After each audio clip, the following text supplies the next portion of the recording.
Isang mapagpalang araw po sa lahat ng mga nakikinig sa channel na ito.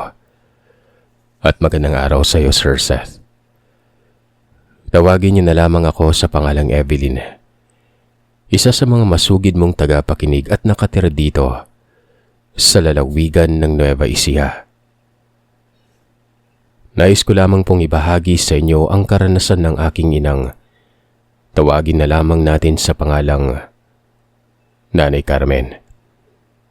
Nang minsang dumalaw sila sa lamay ng yumaong ama-amahan ng aking amang si Lauro. Dahilan kung bakit nawala ang sanay magiging kapatid kong panganay. Sa ngayong kasalukuyan kasi ay 4 kaming magkakapatid at nakapaloob nga sa kwentong ito ang dahilan kung bakit ako ang naging panganay sa aming magkakapatid. Doble-dobling pag-iingat talaga ang ginawa ng mga magulang ko. Huwag lang maulit ang katakot-takot at kahindik-hindik na pangyayaring naganap sa sana'y magiging unang anak nila ng aking ama. Ayon sa kwento ng aking ina, dekada 90 nang mangyari ang kaganapang ito. Noong mga panahon na yon ay kasalukuyang nasa ika-4 na bang buntis na ito sa magiging panganay ko sanang kapatid nun. Maayos, masaya at mapayapa ang pamumuhay nila ng aming ama sa may syudad. Matagal na kasi nilang pangarap na magkaroon ng supling at sa loob ng 4 na taon nilang pagsasama, ayun pa lamang ang pagkakataon na merong nabuo ang dalawa. Kaya naman noong mga panahong yun, gaya ng iba, ay wala na silang mahihilang pa kundi ang maisilang ng malusog ang sanggol na nasa sinapupunan ng aking ina noon.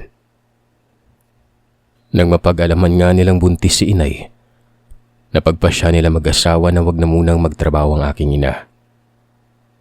Hihinto na muna ito nang sa ganon ay maalaga ang mabuti ni nanay ang sarili niya at ang magiging anak nila. Maayos din naman ang trabaho ni tatay, kung kaya kayang-kaya niyang tustusan ang pangangailangan na magiging pamilya nila. Pero sa kabila ng paparating na masayang araw, nagpadala umano ng telegrama ang panganay na kapatid ni tatay mula sa probinsya. Ibinalita nitong pumanaw na ang kanilang ama-amahan na si Lolo Bernie. Nung natanggap naman ng aking mga magulang ang telegrama, at nabasa ang nakapaloob roon ay walang pagdadalang isip na bumiyahe sila kaagad papunta sa probinsya ni tatay sa may Ormoc, Leyte. Para makadalo sila sa lamay ng yumaong si Lolo. Hindi ko na lamang po sasabihin pang eksaktong lugar ng pinangyarihan nito. Bali respeto na lamang sa mga nakatira ron. Dahil magpasa hanggang ngayon ay doon pa rin nakatira ang iba pang mga kamag-anak ni tatay. Balik tayo sa kwento. Kahit hindi tunay na ama ni itay si Lolo Bernie, ay naging malapit talaga siya rito at higit pa sa isang ama ang turing niya. Sanggol pa lamang si tatay nang iwan sila ng kanyang tunay na ama at sumama ito sa isang babae. Magmula noon ay hindi niya na muli pang nakita maski ang anino nito. Ayon pa nga kay itay, hindi niya alam kung anong itsura ng totoo niyang ama. Maski kupas na litrato nito ay wala na talaga nun. Hindi na rin naman niya tinangkang alamin pa kung sino at anong itsura ng kanyang amang nang iwan sa kanya. Maging ang kanyang ina ay hindi na din umano nagbanggit ng kanyang tunay na ama dahil masaya naman sila sa piling ng bago nitong kinakasama na si Lolo Bernie. Mabait at masipag at mapagkumaba itong tao. Kaya ito ang kinalakihan at kinagisnan ni tatay. Ito na rin ang gumabay at nagturo ng lahat sa kanya. Higit pa sa isang ama ang turing niya dito. Dahil si Lolo Bernie na rin ang naging matalik na kaibigan at sanggang dikit ng aking ama magmula nung bata ito. Hanggang sa magbinata na si tatay at nagpasya na magtrabaho sa may syudad doon. Doon lamang sila nagkahiwalay, pero patuloy pa rin ang komunikasyon nila sa pamamagitan ng pagtelegrama. Hindi nga lubos sa kalain ng aking ama na dadating ang araw na iba na palang laman ng telegramang matatanggap niya. Pagkarating nila ni inay sa baryong kinatitirahan ni Itay noon, naglakad pa sila ng mahigit 20 minutos bago nakarating sa bahay ng mga magulang ng aking ama. Medyo may kalayuan na ito sa mga kabahayan dahil sumuot pa sila sa isang makitid na daan kung saan 2 tao lamang umano ang kasya at puro nagtataas ang damo ng paligid nun. Nakaramdam pa ng bahagyang takot ang aking ina sa isiping baka bigla na lamang may lumabas na ahas mula sa madamong paligid nun.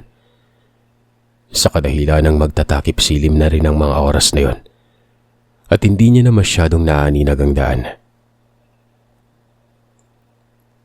Pero ipinagsawalang bahala niya na lamang yon dahil kasama niya naman ang aking ama at ito ang nangunguna sa may daan. Makalipas ang mahaba-habang lakaran, malayo-layo pa lang ay natanaw na ni inay ang isang bakurang may lonang ginawang bubong at may mga upuan sa may labas. Sa tingin ni inay ay doon na nakaburo lang Lolo Bernie. May mangilan-ngilan na rin kasing mga tao ang nagsusugal sa labas at may mga nagiinom pa. Ilang beses pa lamang nakapunta ron ang aking ina at may katagalan na rin. Kaya naman hindi na niya lubos matandaan at marami na rin ang nagbago sa paligid. Nang marating na nga nilang bahay na nakikita ni inay, ay hindi na napigilan ang aking amang umiyak hanggang sa harapan ng kabaong ng abuelo ko. Ayon kay nanay, halos maglupasay si tatay sa kakaiyak dahil sa pagkawala ni lolo at hindi niya ito lubusang matanggap. Kaya naman inawat na ito at pinakalma ng kanya mga kapatid. Pinapasok na muna sila sa loob ng bahay para makapagpahinga at mahimasmasan ng aking ama dahil mula pa sila sa mahabang biyahe noon. Nung makapasok naman ang aking ina sa loob ng bahay, ay meron umano siyang napansin na isang matandang babae. Nakatayo lamang ito sa labas ng bakuran. Napakatalim umano ng pagkakatitig sa kanya. Tapos ay tumingin rin ang matanda sa kanyang tiyan bago pailalim na tumitig ulit sa kanya noon na parang galit. Nakaramdam ng kaba at kilabot si nanay kung kaya mabilis niyang iniwas ang paningin sa matanda at ibinaling niya na lamang sa iba. Kahit na nasa iba pa ang atensyon niya ay ramdam niya pa rin umano ang matalim na pagkakatitig ng matandang akala mo'y sinusundan ng bawat galaw niya. Kahit na panaka-naka itong tinatapunan ni nanay ng tingin, ay hindi pa rin daw talaga maputol-putol ang pagkakatitig nito sa kanya. Sa isip-isip ni nanay noon ay baka may sayad lamang ang matanda, kung kaya't ganoon na lamang ito kumakatitig. Ayos ka lang ba? Halika doon tayo sa kusina para makakain ka na. Paanyaya sa kanya ng kapatid ng aking ama na si Tia Amor. Saglit pang tinapunan ulit ng tingin ni inay ang matandang babaeng nakita niyang nakatingin sa kanya. Pero wala na ito sa kinaroroonan at hindi na niya makita kung saan man sa labas ng bakuran. Tanging ang mga taong nagsusugal na lamang umano ang nakita niya noon. Kaya naman sumunod na rin kaagad ang aking ina kay Tia Amor. Nang makarating siya sa may kusina, agad naman daw siyang hinainan ng pagkain ni Tia. Nang makaupo na siya sa may hapagkainan at pagkatapos siyang hainan na makakain ni Tia, ay sinabayan na rin siya nitong kumain at nakipagkwentuhan. Habang nag-uusap sila at kumakain, maya-maya pa ay nakita ng aking ina na pumasok sa kusina ang matandang babae na matalim na nakatitig sa kanya kanina. Nung makita naman yun ni Tia Amor ay agad na ipinakilala ito sa kanya. At doon ay nawala bahagya ang kabang nararamdaman dahil napag-alaman niyang kapatid pala yun ang yumaong si Lolo Bernie. Gaya nila inay ay galing pa umano yun sa malayong lugar. Sa lugar ng Panay. Nang mabalitaan nitong may sakit na ang kapatid na si Lolo Bernie ay agad na nagtungo roon nang sa ganon ay makatulong sa may kapatid nito. Dali-dali namang tumayo ang aking ina at kumiti sa matanda't nagmano. Bago muling bumalik sa pagkakaupo at ipinagpatuloy ang pagkain. Gumanti naman ang ngiti ang matanda na ikinawalan ng gana ni inay sa pagkain. Nakita kasi ni inay ang maiitim nitong mga sirang ngipin nun. Hindi man sa pag-iinarte ay bagyang nandiri si nanay sa nakita niya. Saglit pang napatitig muli ang matanda kay nanay ay kung hindi pa tumikim si Tia Amor ay hindi ito babalik sa ulirat. Nagtanong naman ang matandang babae na ito sa aking ina ng, "Ilang buwan na yung nasa tiyan mo, iha?" Hindi kaagad nakasagot si nanay sa tanong nito. Laking pagtataka niya. Panandalian pang napatingin kay Tia Amor bago ito sumagot. 4 na buwan ho." Ganun ba? Mukhang napakalusog ng sanggol na nasa sinumpupunan mo, iha. Ingatan mo yan, ha? Alam mo na, baka bigla na lang mawala sa'yo yan. Kinabahan na umano si nanay sa sinabi ng matanda nun. Muli siyang napatingin kay Tia Amor. Na nung mga sandaling yon ay bakas din sa kanyang pagmumukhang pagtataka. Buntis ka pala, nako. Dapat magsuot ka ng kulay itim na damit. Yan yung pamahiin namin dito. At mabuti na lang hindi ka pa dumudungaw sa kabaong, ha? Sige na, tapusin mo na yung kinakain mo para makapagbihis ka na. Diba? Maske ang Tia Amor nila, hindi alam na buntis itong sinanay. Yung matanda pang nakaalam nun. Nang sabihin niyo ni Tia ay kitang-kita ni inay ang biglang pag-iba ng mukha ng matanda na para bang hindi nito nagustuhan ang sinabi ng kapatid ng aking ama at agad na umalis nang hindi man lang nagpaalam. Sige na, kumain ka na riyan. Huwag mo nang pansinin si Manang Nenet. Ganun lang talaga yung magsalita. Masyadong mapagbiro. Kinakabahan man ay pinilit na lamang ngumiti ng aking ina para hindi mahalata ng kapatid ni tatay na kinakabahan siya. Napahaplos na lamang ito sa kanyang braso para maibsan ng paninindig ng kanyang mga balahibo sa katawan. Doon na napatanong si Tia Amor kung paano nalaman nitong si Manang Nenet na buntis si nanay. Sinagot naman ito ni nanay na hindi niya rin alam. Tinanong niya pa si Tia Amor kung halata na ba. Ayon naman dito sa Tia, hindi naman umano dahil hindi talaga halata sa tiyan ni nanay nun eh. Sinabi niya na lamang na ganun daw talaga ata yung mga matatanda.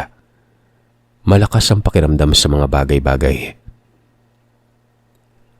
Hanggang sa natapos na lamang silang kumain at magkwentuhan, ay hindi pa rin naaalis sa isipan ng aking ina kung paano nalaman ng kapatid ni Lolo Bernie na nagdadalang tao ito. Samantalang ng mga panahon na yon ay hindi pa talaga halata ang tiyan niya at nakakapagsuot pa nga siya ng pantalon na lagpas bewang.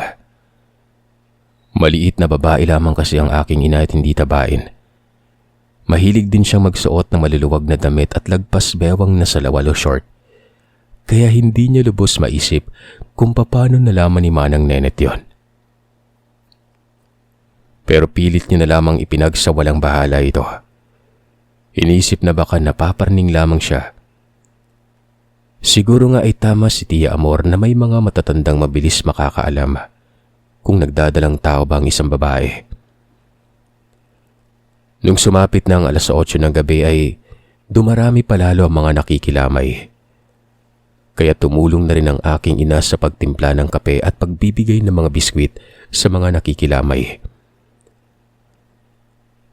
Kalaliman ng gabi, hindi pa rin nakakapagpahinga si nanay. Ayon pa sa kanya, sa tuwing lumalabas siya ng bahay para magbigay ng mga kape at biskwit sa mga nakikiramay, ay meron siyang nararamdamang kakaiba na para bang may nakatingin sa kanya. Pero sa tuwing hinahanap niyang presensyang yon, ay hindi niya naman alam kung saan ito nagmumula. Nagdudulot talaga yon ng kaba at takot sa aking ina, pero dahil bago lamang din siya sa lugar, ay inisip niyang baka namamahay lamang ito. Isa pa, aaminin niyang may takot siya ng konti sa patay at baka yun lang ang nararamdaman niya. "Ayos ka lang ba dito?" Tanong ng aking ama sa kanya nang mapansin itong nakatulala si nanay na para bang wala ito sa sarili habang nakatanaw sa kawalan. Bagya namang nagulat si nanay, pero nang makita niyang si tatay yon, mabilis niya yung initian at sinabing medyo napapagod na nga raw siya. Gawa ng magmula nang dumating sila ay hindi pa siya nakakatulog at nakakapagpahinga ng maayos. "Ganun ba? Itigil mo na muna yung ginagawa mo at magpahinga ka muna sa kwarto. Halika na." Wika ni tatay na agad namang sinang-ayunan ni inay dahil ramdam niyang sumasakit na rin ang balakang niya. Akmang papasok na sana sa loob ng bahay si nanay, nang nagip niya sa gilid ng kanyang paningin si Manang Nenet. Titig na naman ito sa kanya. Nakangisi pa yon. Sa hindi malamang dahilan ay bigla na lang kumabog ng malakas ang dibdib ni nanay. Nakaramdam ito ng takot. Sinamahan naman ng aking ama ang aking ina papuntang kwarto para makapagpahinga sandali. Yung bahay ng mga magulang ni tatay ay gawa lamang sa kawayan ng dingding. Meron din itong silong kung saan banda ang tinutulugan nila. At sa ilalim noon ay mga alagang bibi at mga manok. Nang makarating na sila sa silid tulugan, agad na humiga ang aking ina sa papag na gawa lamang sa tabla at banig ang sapin. Makalipas ang ilang minutong pagkakahiga at nagpapaantok, ay bigla na lamang naramdaman ng aking ina na kumikirot ang kanyang tagiliran. Kaya't napapangiwi siya tumayos ng pwesto nun. Kakaibang kirot yon na talagang nagpabalikwas sa kanya sa pagkakahiga. Dahil sa pag-aakala na simpleng sakit lamang ay humanap lamang ng maayos na pwesto si nanay. Muling pinikit ang mga mata at sinubukang matulog na. Hinayaan niya na lamang din muna at pinakiramdaman ng sarili. At baka napagod lamang ako sa kakalakad at pagbiyahe nila. Ilang sandali pa, imbis na makatulog ay mas nakaramdam pa ng pananakit ng puson ang aking ina. Butil-butil na pawis na rin ang tumatagaktak sa noo niya. Nang hindi na niya makayanan pa ang sakit, ay kaagad siyang bumangon at napahawak sa aking ama. Saka sinabi dito na masakit ang kanyang puson. Dali-dali namang tarantang tumayo ang tatay ko at nanghingi ng langis sa kanyang ina. Pagkabalik ng aking ama sa kwarto, ay agad na nilagyan ito ng langis ang kanyang tiyan. "Ayos ka na ba? Masakit pa ba yung tiyan mo?" Nag-aalalang tanong ng aking ama kay inay matapos malagyan ng langis ang tiyan nito. "Baka nalamigan ka lang. Sige na, tumiga ka na ng maayos nang sa ganun ay makapagpahinga ka na." Dagdag pa ng aking ama.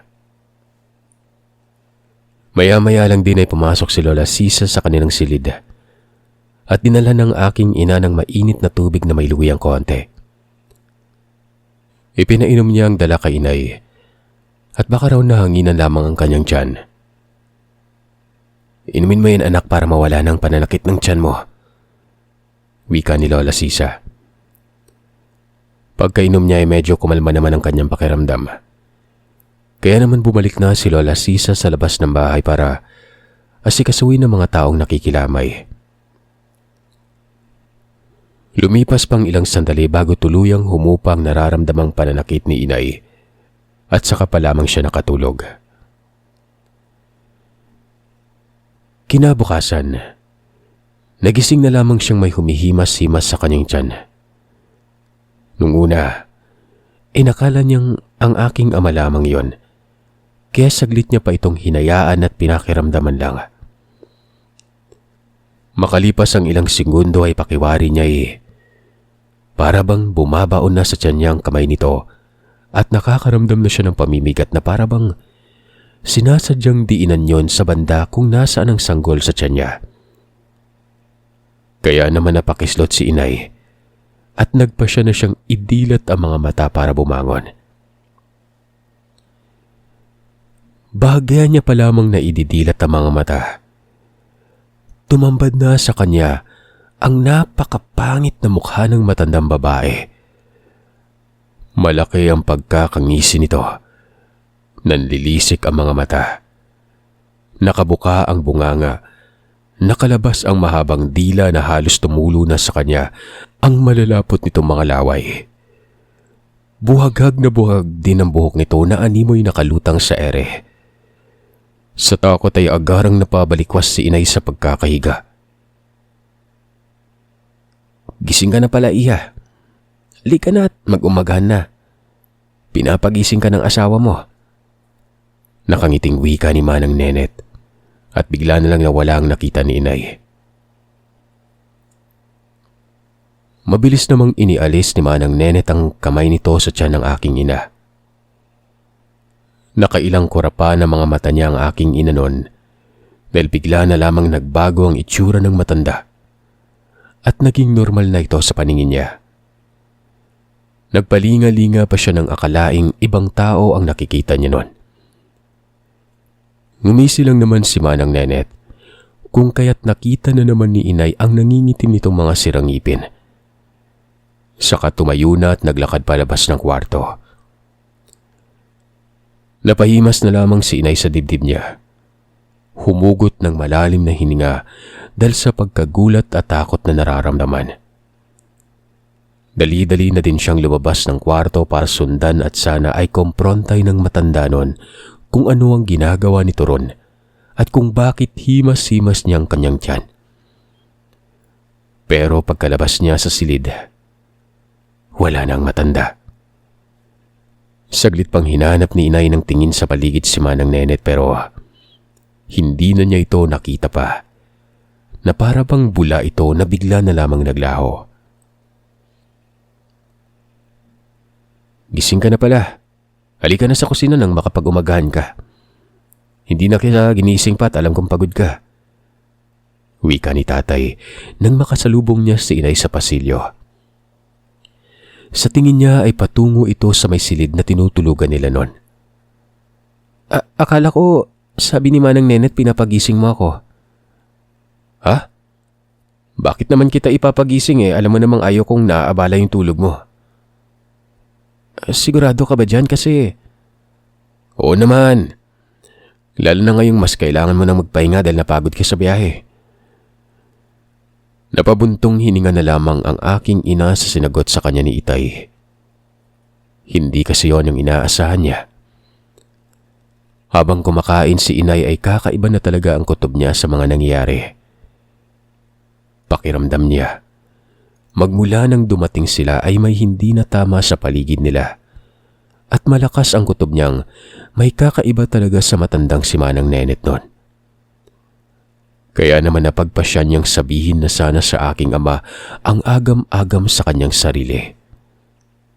Pero nang marinig niya ang mga ilang tao sa labas ay minabuti niyang huwag na lamang sabihin yon. Kilala niya na kasi ang ugali ng asawa at batid niyang naniniwala ito sa pangapamahiin. Sa isip-isip niya ay baka kapag sinabi niya ang kakaibang kinikilos ng matandang si Manang Nenet ay magalit ng gusto ang aking ama at magdulot pa ito ng gulo at makalimutang may nakaburol sa bahay. Mabilis na lumipas ang araw na yon. Maghapong inabangan ng aking ina si Manang Nenet para komprontahin ito. Pero matapos na lamang ang maghapon ay hindi ito nakita ni nanay. Kahit sa ang sulok ng bahay niya hanapin na hindi niya nakita ang matanda. Nakakapagtaka kung nasaan ito dahil maliit lang naman ang bahay na yon at kagubatan na ang nasa likurang bahagi. Siguro ay nakutuban siya ng matanda kung kaya hindi ito nagpakita sa kanya. Nakakaramdam na rin kasi ng galit si nanay ng mga sandaling yon. Dahil kahit na tubong syudad siya ay naniniwala din naman siya sa mga kababalagan. Dumaan na lang ang ilang gabi ay hindi pa rin nagpapakita kay inay ang matandang si Manang Nenet. Sa tuwing tinatanong niya ito sa mga kapatid at kamag-anak ng aking ama, nakikita naman daw nilang matanda pero ang ipinagtataka ni nanay, bakit siya hindi nagpapakita sa kanya? Hindi nagpakampante si nanay dahil ramdam niya pa rin ang presensyang parating na nakapako sa kanya kapag lumalabas siya ng bahay. Hindi na ito lumalayo sa aking ama at parati na siyang nakabuntot dito. Hanggang sa dumating na ang huling gabi ng lamay ni Lolo Bernie. Gaya ng mga nakagawian sa probinsya, kapag sasapit ng huling lamay, marami ng taong magsisipuntahan para makiramay at makilibing kinabukasan. Nakasuot na ng mahabang damit na itim ang aking ina ng gabing yon. Nawala na rin sa isip niya si Manang Nenet dahil inakala niyang hindi na talaga ito magpapakita pa. Takot lang din ito dahil kokomprontahin niya talagang matanda kung aswang ba ito at bakit masama kung tumingin sa kanya. Habang lumalalim ang gabi ay marami pa rin ang mga taong nagsisipagsugal at nagpupuyat. Ang aking ama at si inay naman ay nakaupo lamang sa may tabi ng kabaong para magbantay kasama si Lola Sisa. Ang iba namang kapatid ng aking ama ay inaasikaso ang ibang mga tao. Buhay na buhay ang dugo ni inay ng mga sandaling yon. Kinondisyon ang sarili. Natulog siya ng tanghali para makapagpuyat kinagabihan dahil nga huling gabi na ito. Gusto niyang samahan at tamayan ang aking ama sa pagluluksa niya. Makalipas ang ilang oras na panonood ni nanay sa mga taong nagsusugal, sa hindi malamang dahilan ay bigla na lamang siyang nakaramdam ng antok. Kakaibang antok yon na parabang tinatawag talaga siya ng higaan. Nakakahilo at nanlalabo ang paningin niya na kahit anong pilit niyang pigil ay talagang bumabagsak ang talukop ng kanyang mga mata. Ang kaninang ingay ng mga taong nagsusugal at boses ng aking amang kinakausap siya, bigla na lamang nanlabo sa pandinig niya noon. Anya pa'y pakiwari niya na sa ilalim siya ng tubig at hindi niya lubos maintindihan ang mga tunog sa paligid niya. Dahil nga sa nararamdaman niyong ninanay, ay kamuntikan na siyang bumagsak sa kinauupuan. Nakatulog na pala ito. Mabuti na lamang at nasaluka agad siya ng aking ama at sinabing pumasok na sila sa silid nang makatulog ito na maayos. Hindi na nakatanggi pa si inay nang akayin na siya ni itay papasok ng silid dahil hindi niya na rin talaga mapigilan pang antok. Pagkarating nila sa higaan, ay bagsak kaagad ang aking ina noon. Habang nasa kasarapan ng pagtulog si inay ay bigla na lamang siyang naalimpungatan. Nang bigla na lang humilab ang sakit ng tiyan niya. Makailang ulit niya pang tinawag ang aking ama. Dahil wala ito sa tabi niya, at sa tingin niya ay bumalik ito sa pagbabantay kay Lola Bernie. Sa kabila ng paghilab ng tiyan ni inay, pinilit niya pa ring tumayo at maglakad palabas ng bahay para humingi ng tulong. Nang nasa may pintuan na siya ng silid, bigla na lamang siyang napatingin sa sahig kung saan may awang ang pagitan ng tablang sahig na inaapakan niya. May kadiliman man ay kitang-kita niyang may kung ano ang nasa ilalim nun. Sa takot, nilakasan niya pa ang boses niya para tawagin ang aking ama hanggang sa hindi inaasahan. Ang buong akala ni nanay ay naihilamang siya sa may duster. Agaran niyang kinapa ang ibabang bahagi na nabasa nun. At nang tingnan niya nga ang kanyang kamay, ay doon na ito nagulantang at napasigaw ng malakas ito.